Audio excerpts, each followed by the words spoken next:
Yeah, so what are we doing? That's the question, man. It's 2025. It's a new year. What are we doing? That is the question, Feels like, since we first started this whole journey way back before the pandemic, we had a clear vision in mind. And I'd say everything that's happened so far is to have been expected. It's been fun at times. It's been amazing. It's been bad at times. It's been hard, really. Like I'm sure it's not easy to get up in the morning and work for yourself and you know Yeah, decide I'm not gonna do something that I don't like anymore. I'm gonna do this something that I love. How can I help people? How can I make money helping people? And what is it I love to do most? Or I messed that up. It's what do you love to do the most? How can you help people with what you love to do the most? And how can you get paid with helping people with what you love to do most? And that's basically how I found my calling as a photographer and videographer. And then when I came back to college or came home from college in 2018, I just knew that my skill set and my vision was going to help Grizz Gang Forever at that time. Well, it wasn't called Grizz Gang Forever at that time. It was just called Grizz Gang back in like 2018, I think. This was when we started to start really link up with you heavy and really get consistent, getting in here, recording music, getting other artists in here, recording music. And, it's, to me, it's all felt like a dream in a sense where it's like, damn, we really get to wake up and do what we want and help people. To me, that's the biggest thing is being able to help people. I mean, what have you taken away from the journey so far, I guess? it really is like a dream come true to be able to wake up and just do what you want to do. But the biggest gripe with any entrepreneur is the fact that you have to get up and do what you want to do because there is no boss. There's a comfortability level that you have when you go work for a job and you have this boss over you making sure that you're on task and you're taking care of whatever duties that are supposed to be for that day. And when you're an entrepreneur, you don't get to rely on that. You might have a team that might be able to hold you accountable, like, yo, Jack, did you finish blah, blah, blah? But that doesn't really matter. At the end of the day, the person that really matters the most is you, who is the boss. You have to wake up. Even when you don't want to wake up, like, I don't feel like working today, but you have to make sure that you get up and take care of your tasks because you are, in fact, that boss.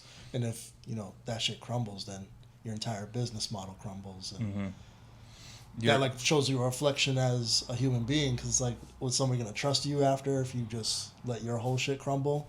They're going to, just like a regular business. McDonald's or one of these restaurants can only fuck up your order so many times before you're like, you know what? I'm just done. Sick of this ice cream machine not working. Right, I'm sick of this ice cream machine not working. I'm done. I'm done with your fucking burgers. Right. No, I agree. It's kind of like one of the main reasons I really wanted to just get up here with you and link up and just kind of chop it up because, I can be an artist, I just haven't felt like an entrepreneur lately. We had that talk a couple nights ago where, I just opened up and, really just was openly vulnerable, and, it's really the side of an artist and an entrepreneur that a lot of people don't see on social media and you pointed this out a while ago where you wanted to document your losses. Yeah. And this is kind of like, I guess, one of those instances where I'm embracing the bad shit that happened to me. I'm embracing the bad mental energy I've endured. I'm embracing just the negative shit that happened to me because that is what makes us who we are in the long run. It's not all win. You don't win and get to where you want to go. You win, lose, win, lose, win, lose. Like, and then you get to where you're footing. You know what I'm saying? You could go through 100 losses before you even get to that one win. And the way that we treat social media, we only show the highlight reel. So naturally, for anybody, it's hard to be the horse who's running the race and only focusing on your path without looking left and right. Once you look left and right, that's usually when the horse trips up and they end up going from first place to last place. Mm-hmm. Social media is the same shit because you go on to the shit and you just see everybody just living this great life and then here you are just, your balls stanking, your fucking breath smelling bad, you're down stankin'. Bad, like... whatever the case may be, you know what I'm saying? Like nobody, you're not even taking care of yourself in that sense, and then you start comparing your life or your highlight reel to their highlight reel because yours isn't where you think it should be, it gets depressing. You know, one of the best scenes that majority of people have already seen is like 8 Mile, when Eminem decided to, you know, when he got jumped and all this bullshit was happening, people was fucking his girl, blah blah, whatever. Once he finally was coming up to the biggest battle, his battle was really against himself, and he dissed himself that way that he took all the power away from the person, the opponent, and that's why I'm documenting it. Like, obviously you're gonna have people. I'm sure there's people out there like, haha, he's losing. But at the end of the day, you see me shooting. Every day, you're not taking your ball and you're not shooting your shot. Still putting up the shots. Yeah, even if I'm missing, even if I keep fucking bricking every single one, I'm still at least bricking them. Eventually, this is gonna become like a muscle memory where all of a sudden I'm just gonna be able to sink them shits without even looking. Well, everybody on the sidelines is still looking at me like, ha ha ha, he sunk, like he's bricking it. Oh, he sunk it, cool, can he do it again? It's like, bitch, you're still on the sidelines. I'm in the game. Like, when we talked the other night, I think I mentioned, like, I got, like, real addicted to rock bottom in that sense. Not addicted that I want to stay at rock bottom. But you got addicted to the fire and passion and that feeling of your back's against the wall. Yeah. It's fight or flight mode. Literally. Like that exhilaration of... Because that's going to show you who you are regardless. And if you got it in you, then you got it in you. If you don't got it in you, then that just leaves room for you to improve, to get to a point where if you were in the ring with Mike Tyson, are you really about to let him wail on you, or are you going to try to fight back? It doesn't matter who it is that you want to put it up. Mike Tyson will beat my ass. Even if he beats your ass, at least go out swinging. Yeah. You know what I'm saying? Like, don't just, take it all on the chin looking like some fucking... Is that all you got, Tyson? Right. If you're lucky to even say that back. But like, I got addicted to the feeling of like, oh, if I'm at rock bottom, I just know that there's going to be so much more room for growth.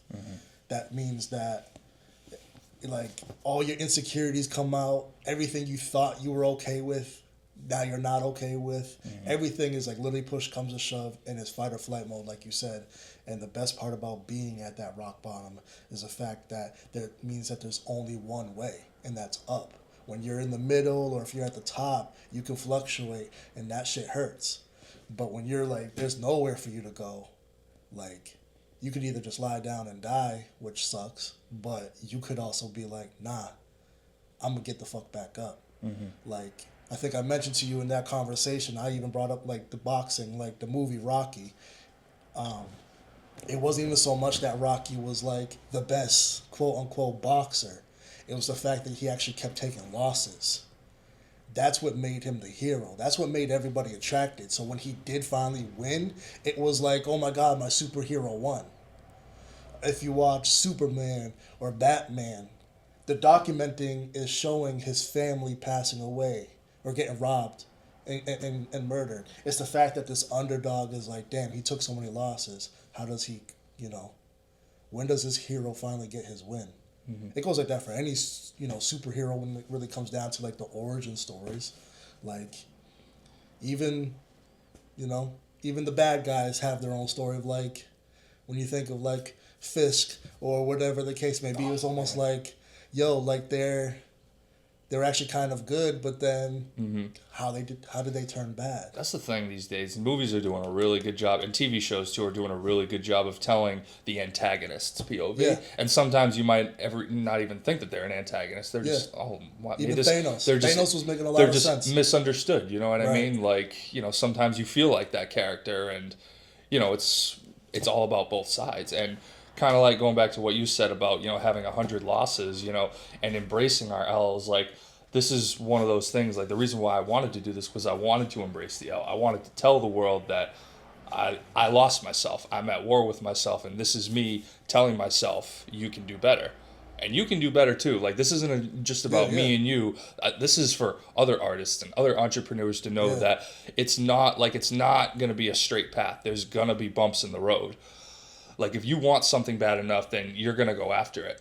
And I think the key thing is having the right group around you, the right team around you. I've been blessed to be around you, Grizz, Malik, everyone that's come through this door, like, you know, all help us grow as a creative. Right. And we all continue to grow, but there's those moments that no one shows on social media that, you know, there is tears, there is, you know, writer's block, there is just times where we're just not mentally there. Yeah. And for me, you know, it was like a culmination of like a year, maybe a year and a half or 2 years, whatever, of me just not feeling like an artist, and me just sulking with my shoulders down and everything like that. Like, it was just, I don't know, man. It becomes a pity party at some point. Yeah. And I get it. Like, even when I was, like, you know, homeless and doing what it is that I was doing, I kind of wish I vlogged the entire thing, because I'm so far removed from that era or that stage in my life. But, like, it would have actually been cool to look back on, in a sense, now. Like, not in the moment. In the moment, it would have felt like shit.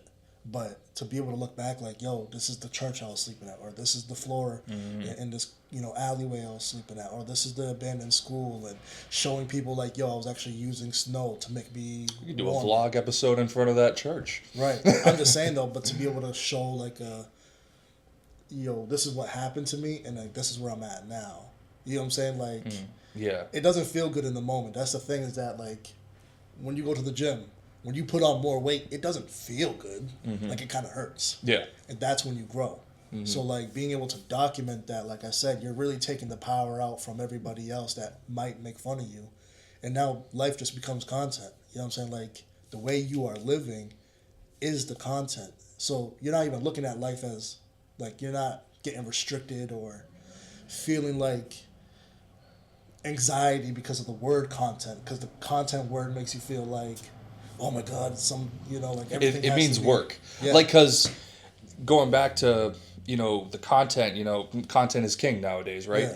Social media, it's just evolved into what it is now. And I think, for me personally, what I think really made me kind of go through it, in a sense, was thinking back to why I started. I always watched these music videos on MTV and, you know, Lil Wayne's Lollipop, Flo Rida's Low with T-Pain, Two Pistols, She Got It with T-Pain. Like, all those music videos I watched growing up as a kid, I was like, damn, I want to do that. Right. And now, like you said it a while ago, and you couldn't be more right about it, but the landscape is changing as far as for artists and music artists. Like, it is. Music videos, as much as I hate to say it, might not be the vibe anymore. It really might not be, because It has its place. It has its place, but short content and short form content is really starting to become probably bigger than music videos. And that, to me, was, quite frankly, was depressing, because I was like, damn, like, I want to make all these music videos, I want to tell all these stories, but now all these artists want to make short content that I don't think is as meaningful as music videos, or, you know, maybe I just wasn't as educated or didn't see it from a certain perspective back then, but in my head, it was like, damn, like, I've mastered this craft of learning how to make strictly music videos, and now the whole landscape changes, and now I have to relearn everything. To me, it was like, oh man, it was depressing. I don't know if that makes sense or no, anything. it definitely does. You have to also look at it. So I'm gonna paint it for you in an artist standpoint. Let's just say an artist is coming to you, but their budget is not good, like, at all. Like, we've been there. Like, oh, I want to shoot this, but I gotta pay this model and this model. It's like, bro, I really don't got it. But I only have this. How about we just shoot a bunch of content like this, in hopes, in that regard, that I have enough money left over for the marketing of it, because the song at the end of the day is the product. The artist creating the song is the product. So let me just package this up a whole bunch of ways. Use social media as, like, the billboard for me to post this content. And once one of these blow up, then I'm going to receive that money.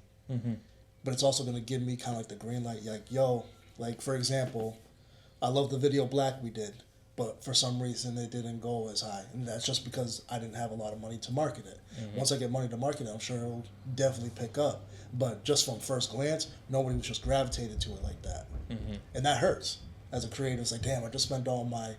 Like, realistically, let's just say if an artist was like, yo, I got 5 bands. Yeah. Spent 5 bands. Hire a making videographer and a BTS photographer. Like, hey, I got $3,000 to spend. Let's do 3 different locations. Like, let's just go crazy. Like, you spend it all, and then it goes nowhere, and then it's like, damn, bro, I really could have just spent maybe $500 and got 20 different pieces of content, and then give it more life. And then once it finally does gain that traction, then I'm like, now I can take my $3K and shoot a real music video to it, because now it actually be appreciated. Mm-hmm.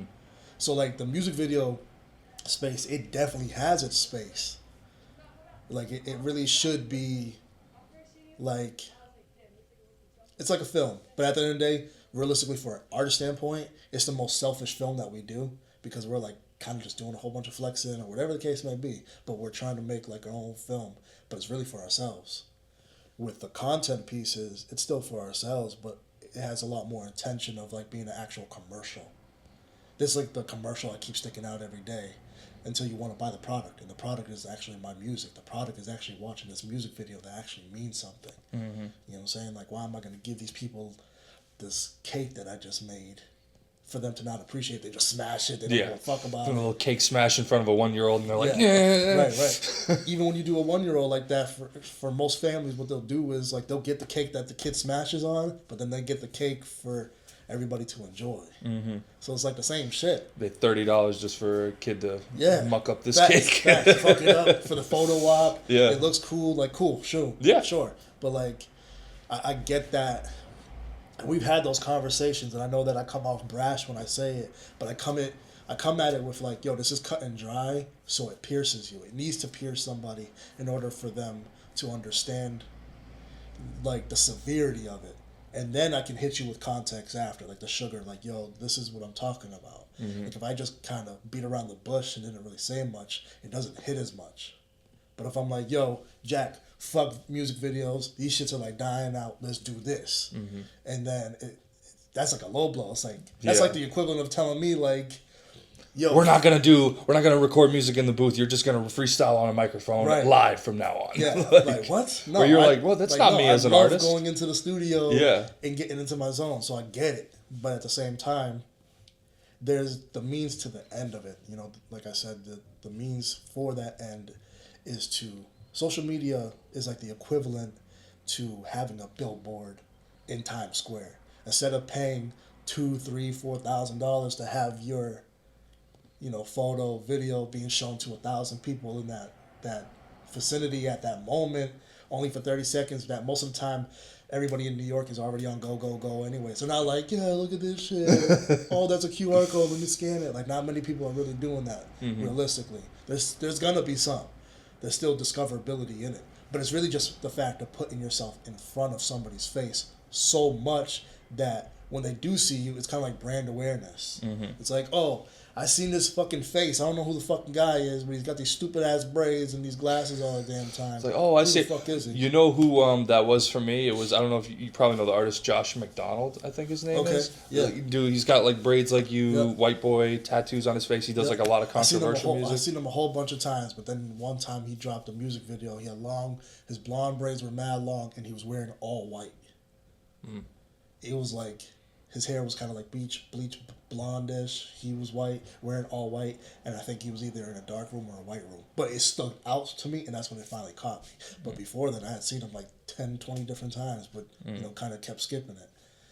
Even in the marketing sense, like when you think about how you operate as like a consumer, I'm gonna just make it like a joke, but like, for men, most of the time when you're on YouTube, if you got ads, you've seen like a Blue Chew commercial. Mm-hmm. How many Blue Chew commercials do you see before you're not even thinking that you're having a problem, or your dick just works?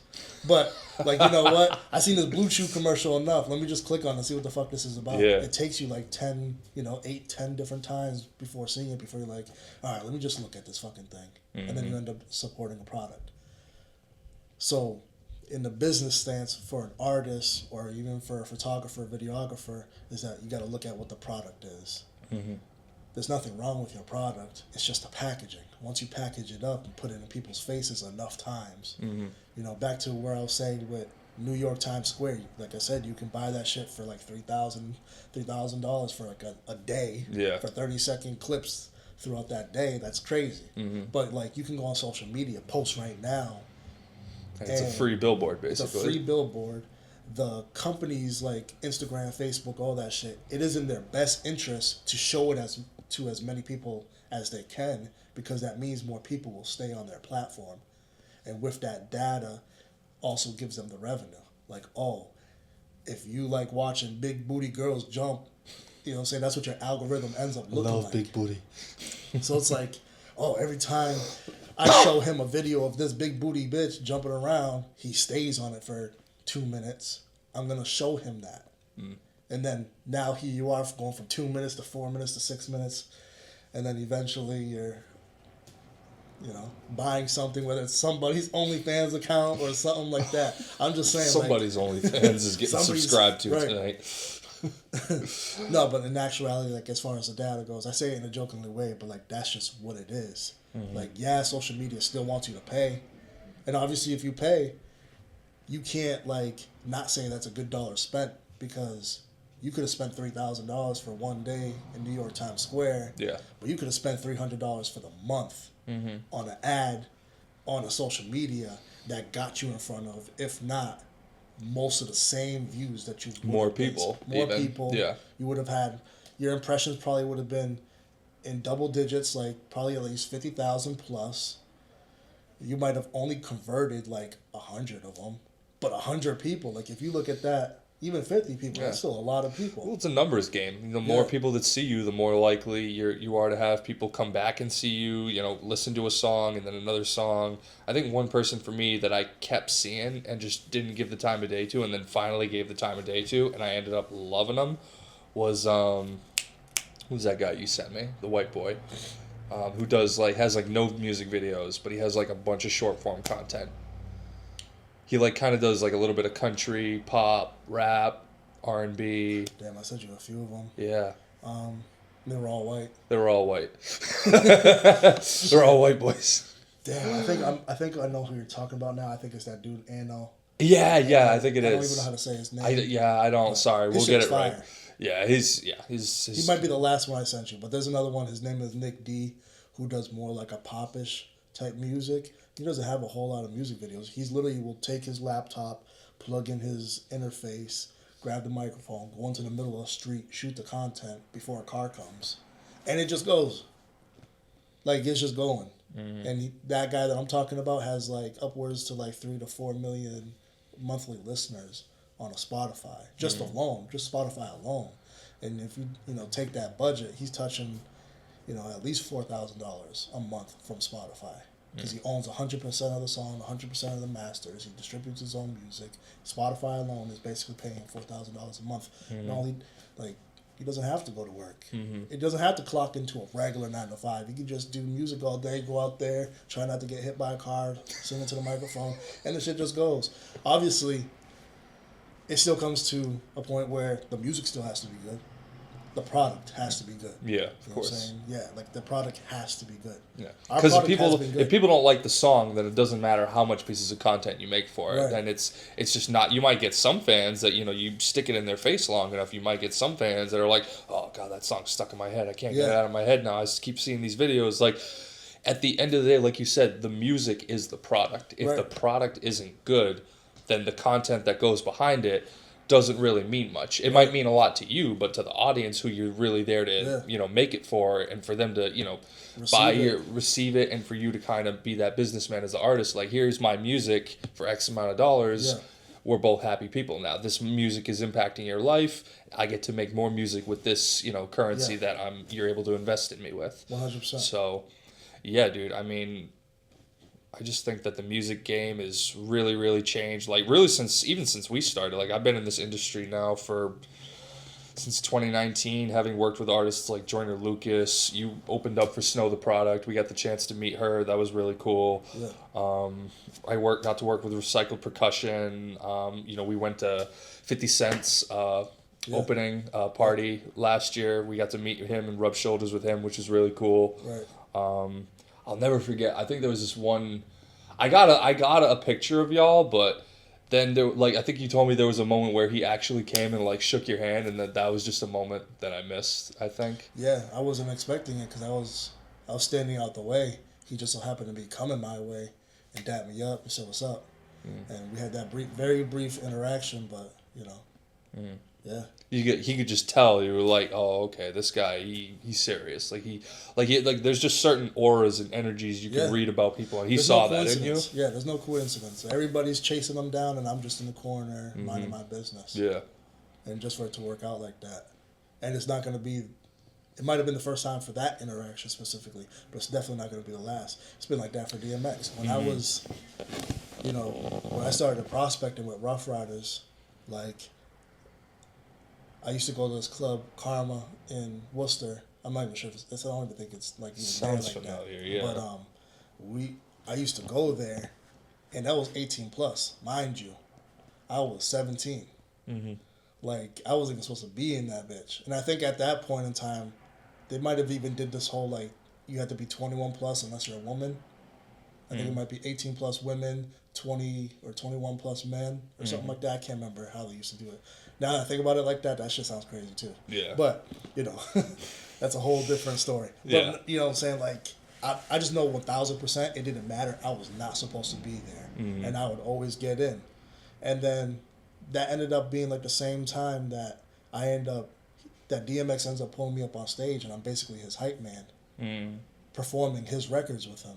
Oh, hell yeah. And then here I am in the VIP with DMX, and he's so drunk that he falls asleep on me. Like, he just, like, you know what I'm saying? Like, we're chilling on the chair, and he's just like on me. Yeah. It's like, bro, like, this is... Like, There's no coincidence. Never would have thought DMX, the legend, would be just passed out drunk on my arm. Right. Like, it just felt like a calling at that point in time, I bet. Right. It did. It felt like a fucking movie. Like, it was just like, I'm just, I'm going from being homeless to, like, going down this path, like a real dark path. And then Rough Riders, well, actually, I went to Rough Riders because of my music. I was like, yo, trying to get signed, blah, blah, blah, blah, blah, whatever. And then I sat into a couple meetings, and that's when I realized, yo, Rough Riders is so much bigger than just the music and the dogs and the motorcycles. It's like community, like all the feeding the homeless and giving back to children and Toys for Tots, all that shit. Like, it was all crammed into this one gigantic conglomerate. It's bigger than music. Yeah, like way you said. bigger. And the fact that it was like, damn, so like this is what I'm just a part of. I go to this club. Mind you, I'm still like homeless technically. Like, I had a car, so I'm like sleeping in my car, but like, it's crazy to be like, yo, I'm just chilling with DMX. Like you just said, like, they can see that aura. Like, DMX is a very deep person, so he probably seen that aura of like, damn. You can read energy on people. Like, Yeah. it's not like if you can tell someone's like just up to no good, like just looking for trouble, like you can tell, like being within 5 feet of the person, you're like, if you are intuitive, not to sound judgmental, because it can kind of go down like a path of like you're judging the person, but you can kind of, like you just said, some people are just skilled like that though. Like they can read people. So like, I listen to it obviously, like a regular person that listens to music, they're listening to it, but I kind of see it, if that makes sense. Like, I can see the waves. You've watched me mix and master multiple records. Sometimes just by looking at the wave file, I know what the swear word looks like, and I know how to cut that out. I don't even have to listen to it. I just know what it looks like. So it's like I see sound. I hear vibration. So like, so it's nothing new for you. You can feel energy, not just in the music, obviously, but in people. Yeah. That's why when we had that conversation, even though I came at you and said, like, what's going on? I feel like you're being weird. Like, this is, like, stemming from me watching or feeling for over a year and a half. I just never really said anything. We just kept bumping heads. Yeah. It was like every time I did say something, you would buck back or I would buck back. It didn't really matter. Yeah. At the end of the day, there was some type of friction. There was some type of friction there, yeah. And whether it was like a personal with me or a personal with you, obviously the conversation led to like, no, this is like a accountability thing. Like, yo, we need to figure out what's going on internally. Yeah. And that's when we can kind of come to that realization or that place, like you were saying, of like, yo, like, at some point you started feeling like you're not an artist or you're not a good entrepreneur and everything like that. Like, I almost don't even wish some of my, friends or foes even become an entrepreneur, because there's so much losses before you even get to that win. And that shit alone is scary. Demoralizing. Like, literally, it feels like you're sore, you're hurt, you're in pain, you're down on the floor, and it feels like everything just keeps kicking you. and then you're supposed to keep getting up. And it feels like it's an internal battle because being an entrepreneur, you are your boss. So it feels like you're shadow boxing yourself. You don't have anybody else.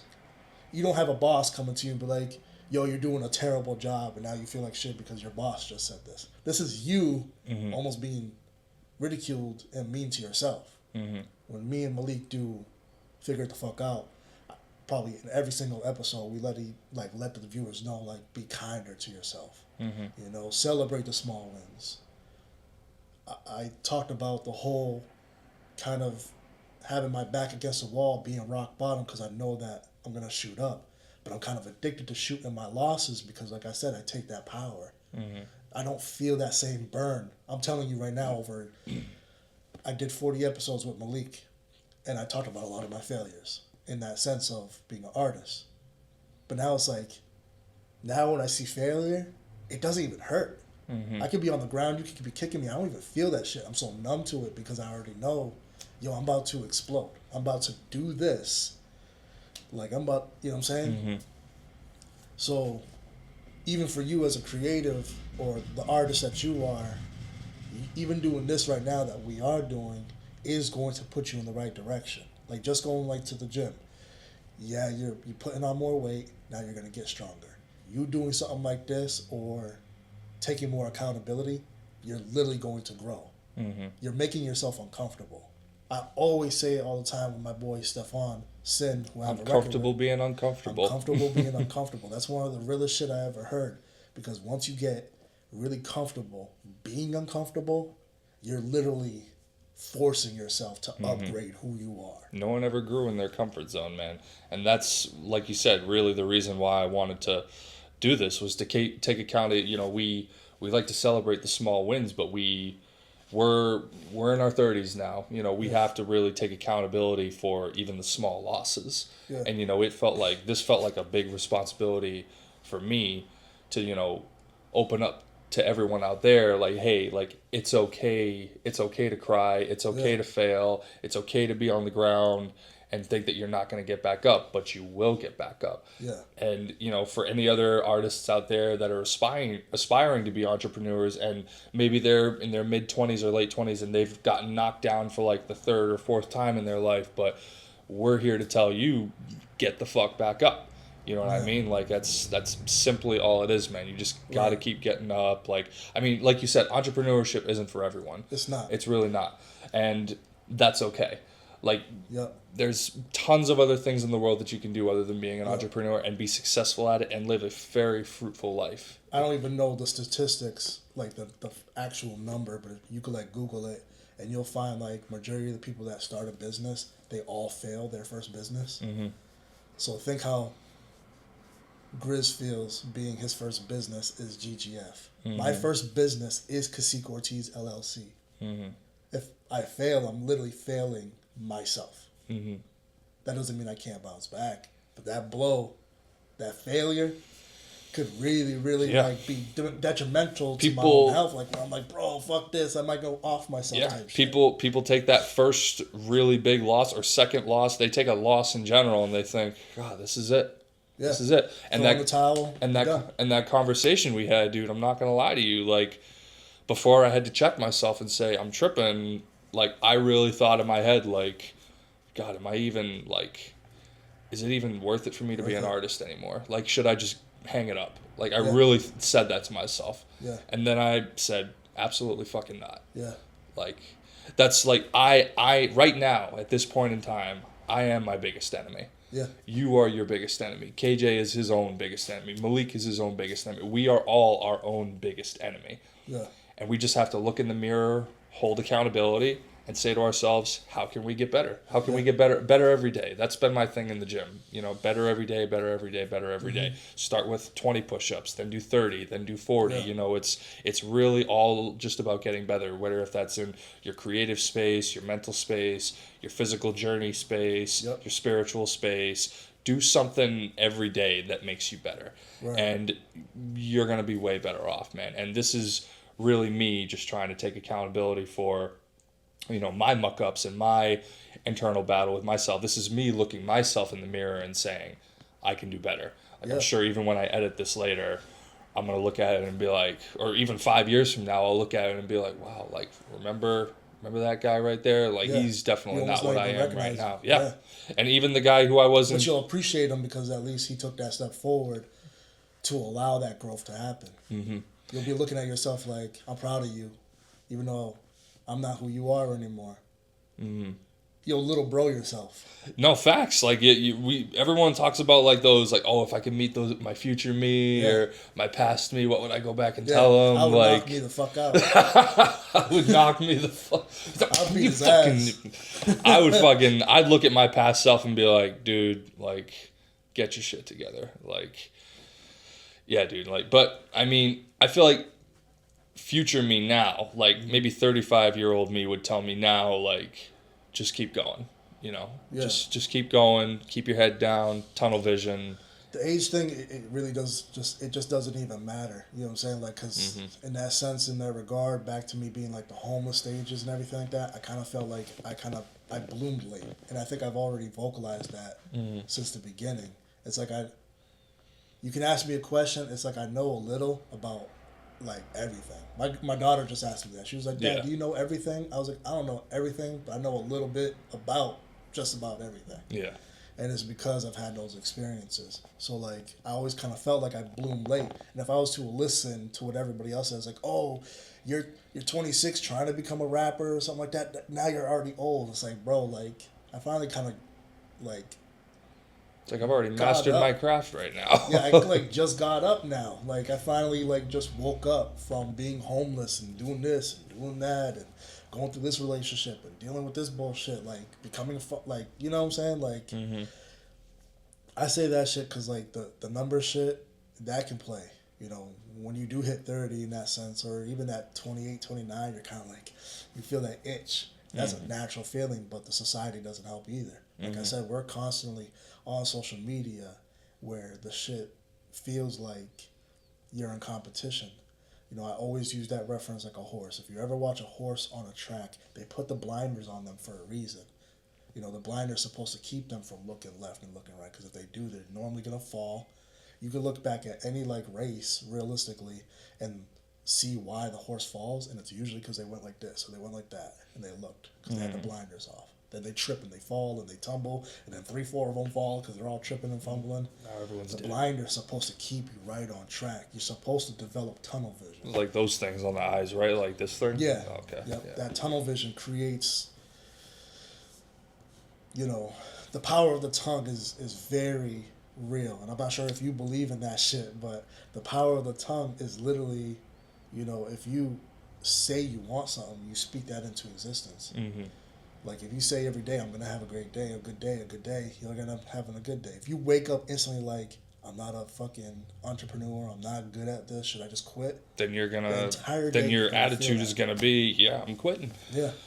But whether silently or... even if you don't believe yourself, tell yourself, I'm going to get up, I'm going to go to the gym, I'm going to have a great day. Even if you don't believe it as you're saying it, like they say, like the human brain can like trick you into thinking it is. Like like they say, even fake laughing, like like that is scientifically proven to, you know, improve your mood as a human. Yeah. And you know, even if you tell yourself, even in the I'm going to have a great day, it's going to manifest itself. Even in the simple form, if they made like a, I don't know, like a positivity or like a manifesting book for dummies, one of the two big things that everybody can relate to is fake it till you make it. And that's what that means. Like, you know, not necessarily like really faking something, but like faking in the sense of like, ha ha ha, and then eventually you'll start to just feel happy. Or they say, smile at somebody. You never know what they're going through that day. Usually a smile is contagious. Yeah. That's like a, you know, lack of better terms, but for dummies, like if I just go outside and start smiling at somebody, one of two things is gonna happen. They're gonna call me a weirdo, like what the fuck you smiling at? Just walk out the door like, yeah, or they're gonna catch smiles and be like, damn, he's happy, I should be happy too, and it's just contagious. Yeah. And then that energy shifts. Like they always say, like be the reason someone's day got better. Right. You know, like whether if I'm in the grocery store or Walmart and I see someone who can't reach something on the shelf, like, I'm not even gonna ask, do you need help? I'm gonna go over there and just help them right then and there. Like, just Yeah. be the reason you made someone's day. That's kind of, you know, the motto. Or call them out for it. I'd be like, hey, you're too fucking short. You need some fucking help on that? What are you going to be when you grow up? That's fine. But nah, I get you. Yeah, like, it is like that. And the energy is transferable. The power of the tongue is very, very real. All that shit is transferable. Like, you have to pay attention to it. Like you were just saying about going to the gym or it doesn't matter what you apply it to. It doesn't even have to be artistry. These are feelings that you feel every day. If you worked a regular 9 to 5, everybody has felt like, I don't feel like waking up today and going to this fucking job. You still feel those same feelings, like, I don't want to wake up and go to the studio. Mm-hmm. Even though I'm living my dream job. Even though you're living your dream job where you can get up and take your camera and go, you're still like, I don't even want to do that today. We still get tired, man. Like, I heard Stephen A. Smith say it on ESPN not too long ago. He's making 8 figures. And that's it. And he was saying that, he was like, man, I still get tired. There's some days where I still don't want to go to work. Like, you could be doing your dream job, and you're still going to get tired. Yeah, you're still, yourself. Like, that's just human nature right there. You're going to get tired. You're going to get burnt out. But it's important to reset. Yeah. And this, for me personally, feels like which feels really great. It just feels like a reset. Like, all right, what are we going to do going forward? Like, how can we, not butt heads going forward? How can we, we're brothers. We're always going to butt heads. Right. But how can we, I guess, come to an understanding as far as like what we're both looking for? How do we make win-wins for the both of us? And, for every artist coming through this door, like, I really think that's what I really wanted to sit down with you and talk about, is that it's okay to fail. Like, this whole episode, like this, what we're talking about right now is us trying to let other artists know that it's okay to fail. Right. And it's okay to feel like you're down and out. It's okay to feel that, because that only makes you human, and that only means that you're trying. The craziest thing is that when you listen back to this audio, you're not going to hear failure. You're actually going to hear progression. Mm-hmm. Even through that failure, you're going to hear the progression. Like, I feel like the conversation that we had the other night is what really prompted us for, obviously, to do what it is that we're doing today. And I feel like for you, not only was it like a life-changing conversation, but I also feel like for you, it was one of those moments like, damn, why weren't the cameras rolling on this moment? Bro, I was going to tell you, fucking, as we were on that, we had like a 4-hour conversation on the phone. And in my head, I was thinking, damn, this could have been some fucking golden content to record right here. Granted, we were saying some very personal shit on there and naming names and all that, but that might be an episode for another day. Yeah. But I don't like naming names like that, but I'm always down for the transparency. But like, not that it was like bad. No, it wasn't bad. It was just like, just personal stuff. But that was fair on my side too. It was just the world of love and all that. Yeah. But whatever, that's a conversation for another day. Love, family, and all that shit. Love, family, all that stuff. Personal stuff. Like, that's another thing I wanted to get into. The personal stuff. You're going to let the personal stuff get to you, bro. I had a lot, even still to this day, it'll always be a part of my life. Like, but you got to learn to get out of that mud. Like, you might have some negative stuff weighing down on you outside of your work or outside of your entrepreneur life that is affecting your entrepreneur life. And it was for me. Like, I had family stuff. I had, other stuff going on, like, that was just, like, weighing down on me negatively, and it just brought me negative attitude, man. And, I would take that negative attitude out on you, and that just wasn't fair. It just wasn't professional on my end. And you, being the man you are, you saw it and, stopped it right in its tracks, which is why... I should have did it sooner, but obviously nothing's a coincidence. It happened when it needed to happen. Right. It wasn't like, obviously I can be like, oh, we should have did that. Like, me and Malik talk about, we should have been recording the podcast. Look at how easy it is now. Like, now you can turn on the camera. I don't give a fuck that it's on. Dude, it's all perfect timing. It's all perfect timing, dude. Like, this, like, it was supposed to happen at this moment in time, it felt like. Do you know what I mean? Like, There was no mistake that even you said something about talking to me was almost like talking to Granddad. And then when me and Malik get into our conversations, he says something very similar. Mm-hmm. You know what I'm saying? And it's like, everybody has these moments that they attach it to. So like for y'all, I might remind you like that wisdom, and the closest wisdom to it might be granddad or your own grandfather. You know what I'm saying? It doesn't really matter. For everybody that I do speak to, they always compare it like, damn, I never have a conversation like this with anybody but you, or usually a grandparent like that is dead and gone. And it's almost like the spirit is just talking through me. But it's like I've been this entire time. Even my music, bro, like when you said what you were saying to me the other night, I was like, bro, like you have no idea that I'd be literally saying all this shit in the music, whether the song sounds sad or sounds angry. If you actually pay attention to the lyrics, a lot of the shit that you were feeling, whether they were getting you mad, sad, happy, I literally say that in my music. It won't resonate with you until you actually feel those emotions. You could probably now, after that conversation, go back to some of these records and be like, damn, that's what he said. It's not like the, you know what I'm saying, she don't fucking woman up and suck sap shit. You know, I'm talking about like the Far From Here, or, you know, even the first album when I started talking about being homeless or struggling with daily life type shit. Like I said, bro, like it kind of hits you. I even think like even moving forward that my music might even personally hit you in a different way if you actually pay attention to it. Or not, who knows, you know what I'm saying? Yeah. You gave me bad rejections. Drop those R&B records and maybe it will. Right. He's got some bangers. Most people don't really listen to music to feel, you know what I'm saying? Like, I don't want to say it like these people aren't music fans, but majority of people are listening passively. Like they're just putting on music and enjoying it for that moment. Nobody's actually, well, it takes a real fan to take something and want to listen to it. Like there's songs I could turn on that'll like make me cry instantly, or they might make me angry instantly. But it's like for a good thing. I use music as a key to my soul. Just because it's a key to my soul, that doesn't mean that it is that for everybody else.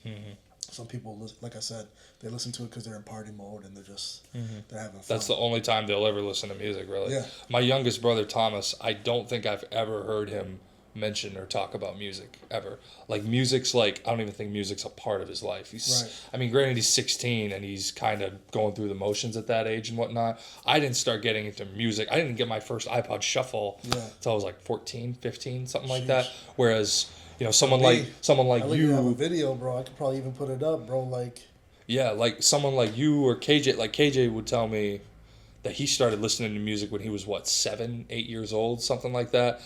Like I don't know. Like I my family for some reason just doesn't. I don't know. They don't appreciate music like that. they probably do, but not as much as the next. You know what I'm saying? And I don't have it on here, but I can literally show you a video of me being 3 years old with a microphone dancing. Wow. I knew I wanted to do. I clearly knew that I wanted to do music. Music was everything. At that moment in time, it was like listening to like MC Hammer, like the MC Hammer dance and shit like that. Yeah. Or, like, music always connects everything. Music is usually, whether you're thinking about it in terms of wanting to feel an emotional connection, like you want to cry, that's one thing. But let's just say if it's happy-go-lucky music, like Ice Cube's Today Is a Good Day, or Friday.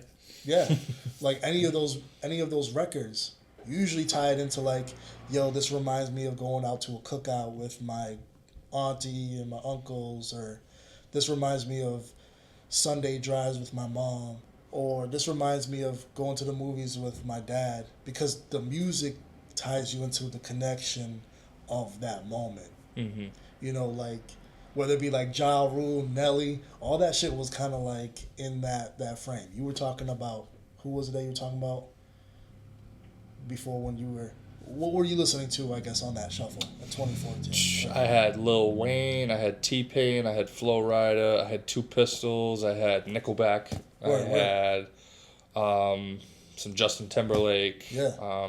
Really, it was mostly music that my parents put on there because, like, I was the one that was like, hey, I want an iPod Shuffle. And my parents were like, all right, we're going to put music on there that we only think is appropriate. Yeah.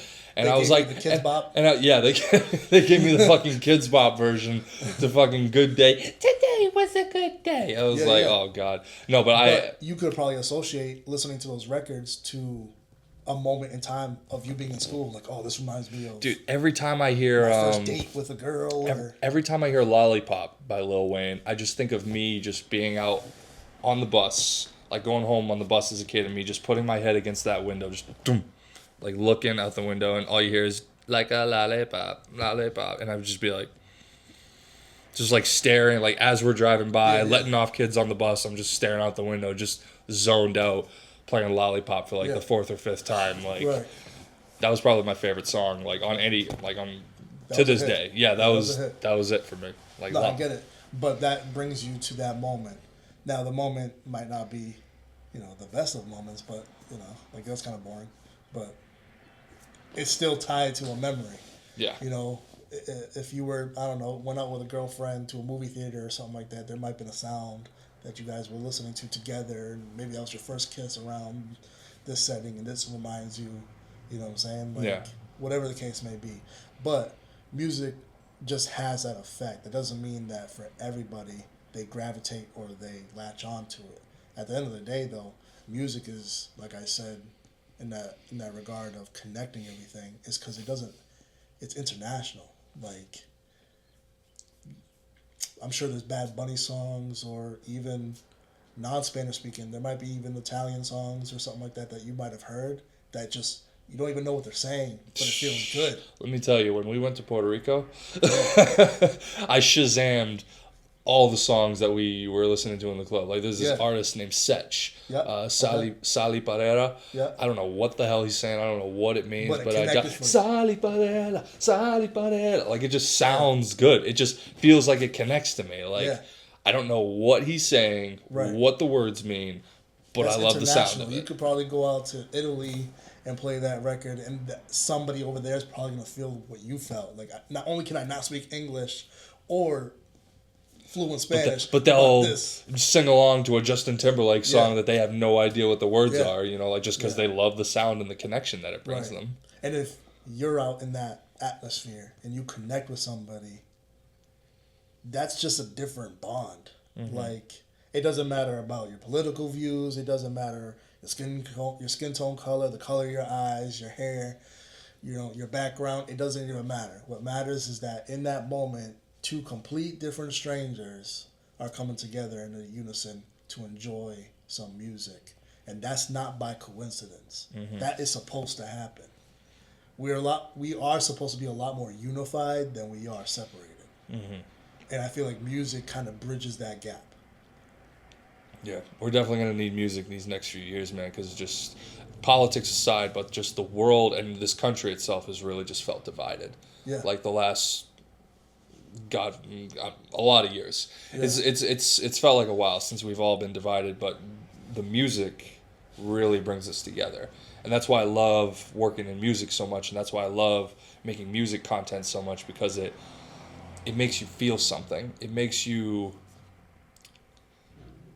feel inspired. Yeah. It makes you think, oh wow, like I could do that. Like I was telling you earlier, like me watching these MTV music videos growing up, I was like, oh wow, I want to do that. When I saw Flo Rida singing "Shawty Get Low," like when he made "Low" and he was in that club and there was just beautiful women around him just dancing and everything, I just remember seeing that at 8th grade semi, just like, wow, I want to do that. You had an 8th grade semi?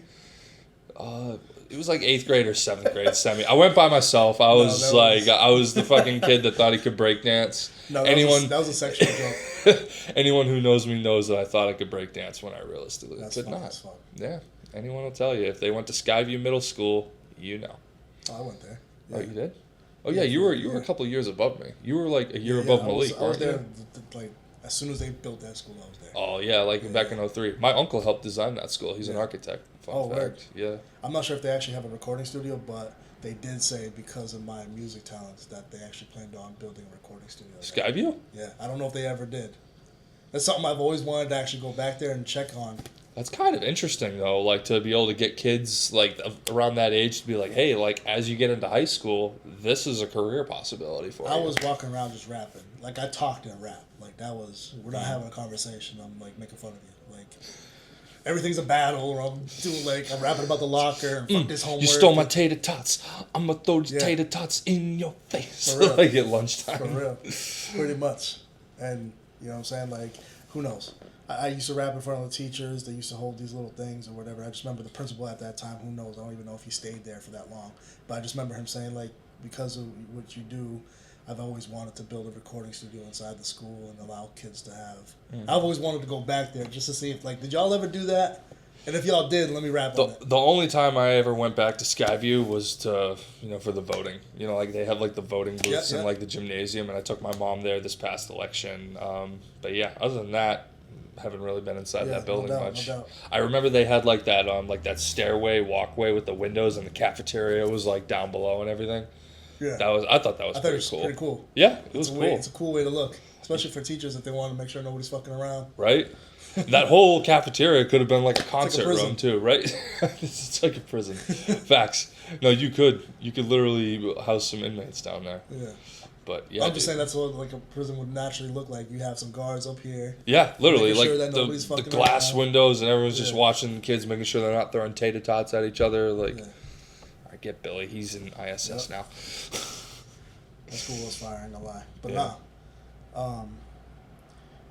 you kind of reached a few deep points too when you were talking about not feeling like that artistry or that passion, whatever words you want to associate with it, it all kind of means the same thing. Like you kind of lost that passion, and being that entrepreneur, you face that. That's why when we had that conversation, I was like, yo, when you finally full blown get like a LLC and you're doing things like officially. Those feelings don't naturally just like go away. Maybe eventually if you adapt this, because for me, my journey, I'm still moving in my journey. So like, I just started documenting all my failures, and I don't give a fuck. Like, it is what it is. Like, if you think that everything's perfect, you're cooked anyways. Mm-hmm. You know what I'm saying? You're already down the wrong path. So it's like, who knows? Maybe for me, maybe it'll develop that thick skin. 100% you need thick skin if you're going to be an entrepreneur or an LLC. Yeah. Because there's people that are going to like your work, and there's people that are going to hate your work.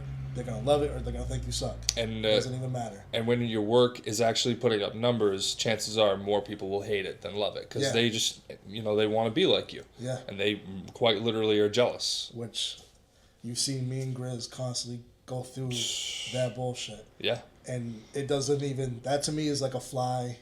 This town's full of trolls, man. Yeah. It's like the success is there when others are trying to bring it down. Bring it down or try to bring it down, but at the same time trying to copy you. Mm-hmm.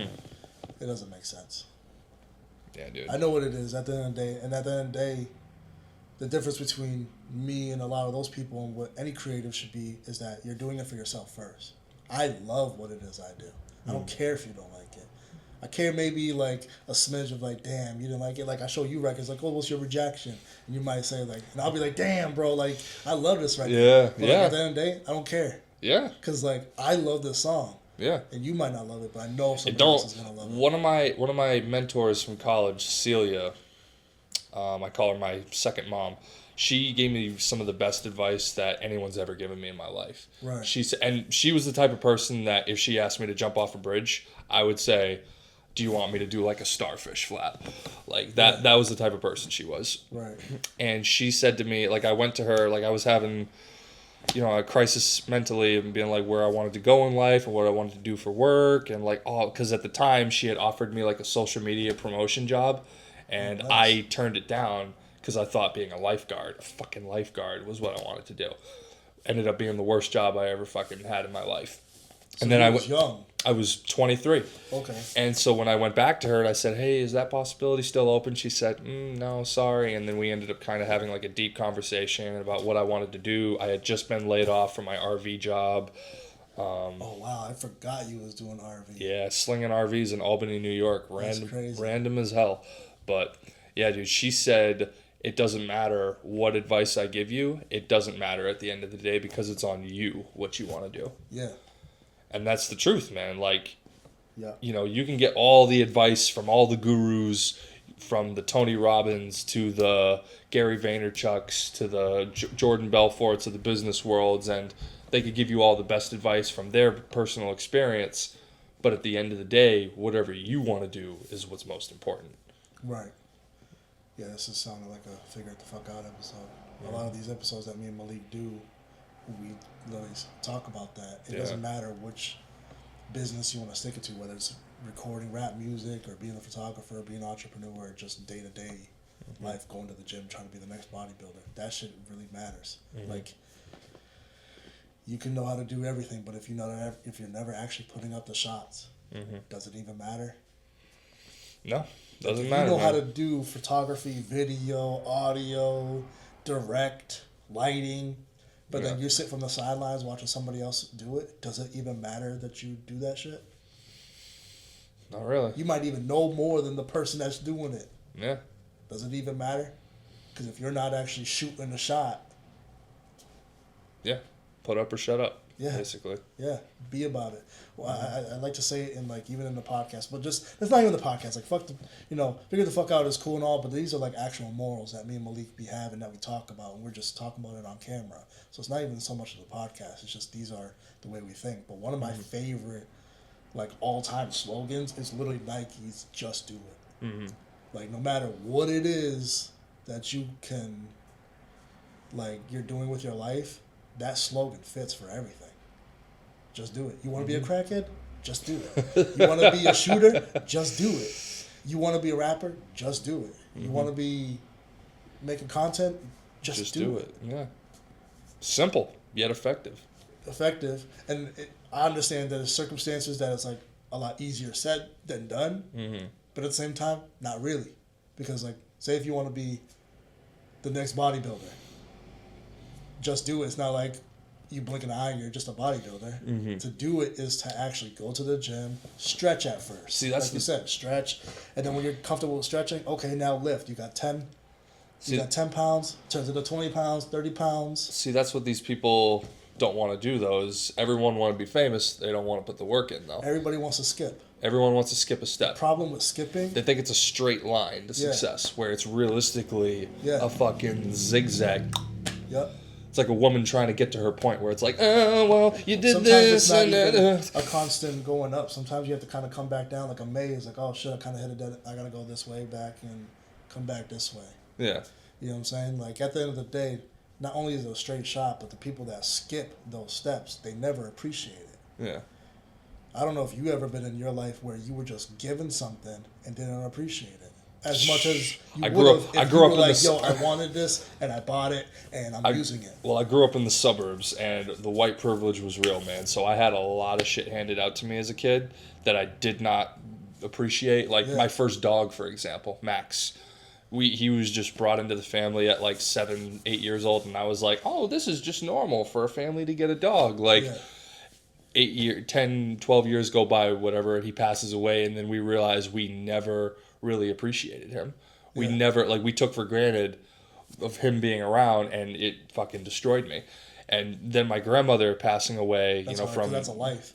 From even though it's an animal, it's still like... It could have been with somebody that... It's still someone who you cared for, and, they, still, like, gave you a hug and kiss, and that sense from a dog perspective. But, yeah, dude, like, it crushed me. And then my grandmother, being one of my biggest influencers in life, went from her being a superintendent at schools to being a college professor to her fighting leukemia and her like recovering from leukemia and then just passing away from an unexpected stroke, like shit like that. Like, she was the reason why, I try to take nothing for granted, like, and life can end like that. And same thing with my mom too, as I'm sure if I told you, and when you met my mom, she, she's handicapped. She had a stroke when I was in 2nd grade. She can't run, jump, walk, or drive, or anything like that. She's bound to a home. Yeah. She relies on me and my brothers to take her around and do her errands and all that, which, has always kind of negatively impacted me. We were talking about earlier about what negatively impacts you in the entrepreneur world and all that, and that was definitely one of those things for me. And her divorce from my father didn't help anything either. I love them both to death, but that negative stuff really impacted me because I'm an emotional human being. I'll break down like a baby and just cry for hours. Like that's just me, and I really let it get to me. And as we grow older, and as the years go by, you kind of learn to accept that. I've accepted it already. Even with that phone call we had a couple nights ago, I think that was me finally like just accepting like, all right, like it is what it is, and just deal with it the best way you can, and bounce back when you can, and just keep that other negativity away. You know what I mean? Yeah. Yeah, you kind of missed out on certain opportunities, whereas like in my opportunities with my mom, she was able. And me and my mom did everything. We would ride bikes together, we would play soccer together, baseball together, football together. Yeah. She would chase me around the yard. You know what I'm saying? Like, Yeah, those are things that you didn't experience. I never got to do that. I also didn't realize what I had in that. Not that she's passed or anything, but I didn't like appreciate that either. Yeah. Because I'm thinking in my brain like this is just what life is. Like you're supposed to have a mom or a dad that is active, and this is what you do. You know what I'm saying? I never even considered for one thought that my mom would be disabled at an age, and I wouldn't be able to experience any of those experiences. You know what I'm saying? My mom did everything. At that time she didn't even drive. So like every time every time we needed to do anything, we were walking. We needed to go to the store, Demola's, Market Basket, we were walking. We needed to go to the mall and go for shopping, walking. Kmart, walking. Walmart, whatever, like we was walking. I was the oldest one out of 4 boys, and we know when my mom had that stroke, she couldn't drive. Yeah. And my dad was always at work, and my grandmother was always like kind of the next option to always help us out. But she was superintendent of schools, so she wasn't always able to make free time. But obviously for her grandkids, she always made time. But there were times where, for me growing up, I had the brute of, being the one that couldn't get rides. I had to walk to school. I had to walk to basketball practice. I had to do this. I had to do that. Whereas fucking Thomas, my youngest brother, he's spoiled little shit, gets fucking everything. Like, of course, because I'm blessed to be his older brother, and I'll help him because I want to be that older brother to him that I always felt like I wanted. Right. Like, in a sense, like it feels like you and Malik are those older brothers that, I always needed. My uncle, I look at my uncle like he's like my mom's youngest brother. I always looked at him as like an older brother. I was always looked at as the trailblazer and the older brother to set the good example. Right. Where in my head I was like, where's the good example? Who the fuck do I follow? Do I pave my own way, or do I look at this guy and try to duplicate what he's doing? Oh, Kaseek looks like a good dad. I should fucking do what he does. Malik looks like a smart businessman. I should do what he does. Right. Then I try to like take pieces. The gumbo pot. Yeah, the gumbo pot, like some bits of knowledge from you, some bits of knowledge from you, and then just sprinkle it in there, and then now I have my own gumbo pot of knowledge, basically. My mom raised me, so in my regard, like I only had like 2 father figures in that sense, where it's like mainly like my uncles. One of them passed away, so I'm like that gumbo pot. Like majority of the stuff I do is like literally how my mom treated me. But like my outgoingness is like my uncles, because my uncles were like, at that time it wasn't even Six Flags, it was Riverside, so it'd be like Whalen Park or Riverside. Oh, Whalen Park! I miss those days. That was the deal. So like with me and my kids, we're constantly at Six Flags. So it's like, where do you think I got that from? I got that from my uncle, because he bought me season passes at Whalen Park, which at that time was an amazing price, $50 for a whole year. You can't get that shit now. Can't get that shit now. I'm just saying. In this economy, no. Right, but like Whalen Park, that was it. Or Riverside, you know what I'm saying? Like, there's certain things that I do that, like you just said, like you pick it, and you like what resonates most. It's funny how we pick all like the best shit. It's like making your character on 2K. You try to like fuck around, just make him like a fucking 99. Like he's just the best player. He's God. Yeah. Type shit. Like we constantly be doing that in life, where it's like, yo, I don't really like that trait. I like this shit. Let me add this to my. Oh, I want to get better in, physical. I want to. It's funny. I was talking to my guy who I played basketball with the other night. I've always flirted with the idea of, even trying stand-up comedy. Yeah. Where I've genuinely thought, like maybe that could be something, I just play around with. Like, I don't know if I would ever take it seriously, but just for the hell of it, I'll get up on stage and, in front of a bunch of strangers and, talk shit and, see what happens. Right. And, maybe take a little bit of knowledge from there and add it into my gumbo pot. I talked to you about maybe wanting to do cooking content. Yeah. Like maybe take a little bit of knowledge from these people I see on social media, some people who I know how to cook, and put it in the gumbo pot. Yeah. And, we're just, like you said, we're just ever evolving creatures, man. Like as artists, we're constantly evolving. The best part about being able to document it too is that you're gonna get better. You already know how to shoot good. It's nothing like I know how to shoot too, but I just got these cameras set up because like fuck it, like as I'm progressing, I'm gonna get naturally better. As you're doing this, you're naturally gonna get better. The more conversations you have, naturally you're just gonna get better. Mm-hmm. I always spoke good, but when you turn the camera on, for some reason I would turn shy. Unless I was rapping. If I was rapping, I'm in my bag. Yeah. But don't put the camera on me and ask me to talk. It's almost like asking the kid in school who can't read to read out loud. Yeah. Even though I could read out loud, but I'm just saying, like, for the camera's sake, I'm like, Kaseek, read page 7, paragraph 3. Fuck, what page are we on? Right. Exactly. Right. Now it's like the cameras can be on and this shit don't even bother me because I'm so comfortable with being, in that regard myself. And naturally for you, you're going to be as well. You already are pretty good because nothing is a coincidence, bro. You've already been training. You've been going to these modeling classes. Yeah. That's just nerve-wracking. Who the It's fuck are these strangers that you're going to go stretch your ass to? You're going to put on your little walkie-walk I did a for these fucking strangers. I did a and they judge you on it. no, man, you do, modeling and acting can be very very interesting, in that world in particular, like basically how like the gigs work, like your job's not basically to book gigs, it's to audition for gigs. So like my agent, for example, sent me a feature film script, like part of a script that's like, oh, hey, there's 3 different parts. There's like a man, a woman, and then like a little girl. Like we're looking for these 3 roles to be filmed. Does this, role fit you best? Audition for it. And there was one guy, one feature film that was sent my way that I auditioned for that obviously I didn't get because I didn't get a call back. But it was like a drunk guy. It was like a drunk guy like a drunk veteran, basically, where I basically had to set up a camera, kind of like how the iPhone is right now, and like pretend to walk on set like I'm holding the bottle and just like, you know nothing about war, kid. Like just shit like that. It makes you do funny, goofy shit sometimes, but it's all in the sense of telling the story. Right. Like I'm sure, like Snowfall, for example, like one of the best shows I think I've ever seen. Like the shit that they be doing on camera, in the sense looks funny at the time where it's like, oh God, I wonder what that was like. Yeah, it's awkward as hell. Like posing models, working with actors. Like, yes, you live for awkward moments.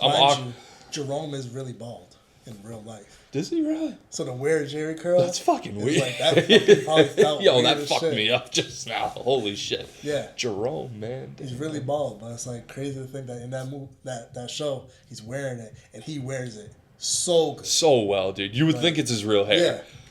Yeah. That's what I'm saying, bro. Like, that acting, phenomenal.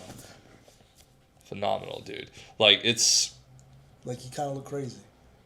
It's why I know I'm fucking catching COVID over here. Colonizer cough fucking over here. Giving the common cold out here. Bringing the fucking swine flu overseas. You fucking... Hold on, I'm going to see if this camera's still recording. Yeah. Because we've been recording for a while. Yeah, I got to hit record again. Because that shit only records 25 minutes at a time. It doesn't have a bypass? No, I was fucking YouTube. Not the R3, it doesn't. That's crazy. But the S3... These cameras, they actually record for 30 minutes at a time, but it continues its recording. Oh, wow. And But this camera ran out of memory, too. That's why. Damn, I wonder how long we were shooting for. You can tell by my cameras in the top left corner.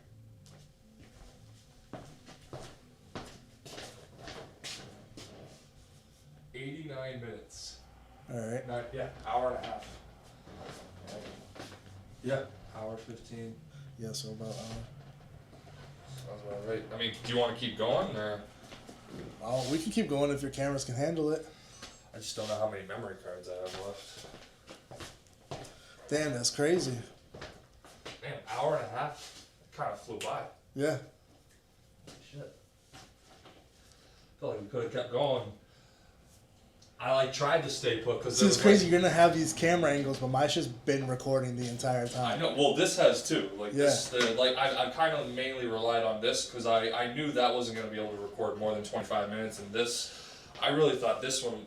I think it can record more than 25 minutes, but it fucking ran out out of space just now, so. Damn, so how you gonna, like, cut it? Just gonna have to put it all on one hard drive, really. And just fucking, it's gonna be a long-ass timeline thing. Right. Yeah, I guess we'll do a little bit more. What time is it? It's 12:04. It's 12:04. Yeah, we're at great timing because we started early, so. How much time you got left? When is it? When does it start? We'll have to go to Walmart real quick too, but. Because I gotta cook at some point. I gotta start cooking at some point too. Oh shit, too. So yeah, I guess we can wrap it up then. Word. Yeah. I mean, we can always fucking do more later, like on another day or whatever. Yeah, unless there's something that you want to get off right now. I mean, we can probably just wrap it up maybe with this camera, if anything, not the last few minutes. But, nah, dude, I mean, really appreciate you, you know, sitting down with me and, you know, just No, I'm saying. getting all this shit off my chest. I agree. We really needed to. And it was a good conversation that we had the other night, too, because even though I have a lot of these conversations with Malik, I only have those kind of conversations with so many people in that regard of, like, being that in depth. And it's like, those are always the most memorable conversations because it just draws you closer together. But, like, you start to realize naturally, like you said, we don't really have a whole lot of people that we do talk to. It's not like you have those kind of conversations all the time. Mm-hmm. I've been, like, developing, because I'm getting so good at it, it's almost like I'm developing that. I'm attracting that, like I'm manifesting it. It's like that's why me and Malik are even doing the podcast. Well, you attract what you are. Like if you're a miserable bastard that just loves to cause trouble, you're gonna attract miserable bastards that love to cause trouble. If you're an entrepreneur that wants to grow, prosper, and help people around you grow and prosper, the law of attraction is in fact so true. I'm like developing or I'm attracting per se those kind of people more closer to me, whether they were already there or they're brand new. Like more often than not now, I'm having more conversations like we did the other night. It's not like I only had one person in my life. Like for Malik, it might have been granddad. For you, it might have been whoever it was for you. You know what I'm saying? Like, I'm finding myself being able to talk to Malik that way. Clearly, me and you could talk that way. Me and my mom could talk that way. I don't talk like that with my dad. Maybe one day, you know, that'll go. Like, me and my mother-in-law could talk that way. Or, do you know what I'm saying? Like, it's like I'm becoming to a point. Honestly, even me and Elijah, like, even though he's still younger, like 12 years old, we have some pretty meaningful conversations. And I'm like, I think these conversations are low-key changing his life. Oh, they are, dude. And they are 100%. They're 100%. They're changing my life, my perspective. Because he's got 12-year-old eyes. There's conversations I'll never forget with my parents, dude, that will stick with me for the rest of my life. If my dad yelled at me for the very first time and my mom came in and, you know, put her hand on my shoulder, like, that's a fucking conversation I'll never forget. And when my mom is, like, having a bad day at me and my dad comes in and says, hey, bud, like, it's all right. Like, those like, the arm around the shoulder conversations are the ones that kids will never forget. And I'm sure, you know, Elijah definitely, you know, loves you to hell and back for that. You know, because obviously you're... No, it's definitely likewise for him because, believe it or not, when he does, he comes off real airheaded. Like, he's, like, not even there, space cadet. But we can see that. When he is there, and he starts spitting his shit, I'd be like, damn, this kid's all right. Like, he's saying some shit. I remember I met him when he was, 7 years old or something? Now he's, 12? Yeah. So... It's crazy to think that we did that video when he was, 8 or 9 or something like that. Oh, when he was... The one where he was like, if you're looking for my dad? Yeah, that was, 2 or 3 years ago? Something like that? Damn, now he's like... Now his voice is fucking cracking. Right. It's like, hey, are you looking for my dad? He was in the studio over there. Yeah, bro. It's crazy.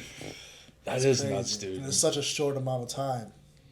But I mean, that period from when kids are 7 to 13, they're clearly a fucking child at 7, and then they're a teenager at 13. Yeah. 2 completely different kids. Right. And it must be wild from a dad's perspective when you're I'm sure when Mia grows up to be 7 and then turns 10 and then turns 13, you're going to be at a loss for words. Same way. Yeah, me being a father, I think in that regard of appreciating life, because Malik is seeing it now, and he obviously calls me about it because some of the closest thing that he can talk to that's an active father like that. Like, you've realized that. Like, one of the first things I said to them when I went to the hospital and seen them, I was like, yo, you could take a picture of your son every single day. Like, just wake up, click, wake up, click, wake up, click, and you make a flip You do book. like one of those like flip books where it like slowly ages you over time. Yeah, yep. I was like, yo, in that first month alone, every single day, you're going to see 20 different people. And it's crazy because it's a baby. So, like, you're looking at it like, objectively, you're looking at it like, damn, growth is like this. Growth is like a plant, like... I'm trying to do the so math. imagine what it is that we are doing. If you took a picture of yourself January 1st of... When did you start working out? March 2023. It was when I started like being consistent. March Like 2023. when I got my so membership. Say you did at Crunch. January 2023. You took a picture of every single day up until now. Well, that drastic change, bro, you'd be like, I don't even... That's crazy. Well, I like to Because you post. start showing it. It was like, oh, shit, he's looking good. I like to post on my story, you know, better every day of me going in the gym and posting it up. You know, I like to do it. And then, like, some memories will pop up on my phone from, like, 2 years ago, and it'll show me, like, actually lifting. And I'm like, I don't recognize that person. I'm like, oh, wow, like, my shoulders aren't as broad. Like, my chest is not as perky. Like, my ass isn't as fat. Like, whatever the hell. Bird chest ass. Bird chest ass. Motherfucker. Yeah, no, I mean, you notice the difference, man. And not even me noticed the difference. It was other people. Yeah. Other people. COVID. It was every people. Yeah. Everyone around me was noticing the difference. And they were like, even Dalton, fucking low key, when he like sees me, every time he sees me, he's like, oh, Jack, you're getting buff, man. And then that like fucking hypes me up. I'm like, oh shit. Like, people are, I don't know. I know he's not just saying it because like he's clearly doing the work himself too. Yeah. And I'm like, oh wow. Like, it means a lot that like other people are like noticing the change and like notice that I'm like, you know, trying to evolve myself. Work. Yeah. Right. I say that. It's like when people like compare your old music to your new music, where it's like, God, I love your both eras of your music are special in their own ways, but to the ear, someone might think, oh wow, I love your current music way more than I love your older music. Elijah likes all of my old shit. Really? He's like, I wish you made more music like this. And I'm like, really? Really? Okay. That's crazy because like I feel like I'm so much better, but you think that's better. Like that's a lot. And kids are brutally honest, man. Yeah. Like, no, I take it all into consideration. You know what I'm saying? Like, I only say what I'm saying on an objective scheme is because you could do that for yourself and you'll see that change. Whether it be the physicality or the mentally.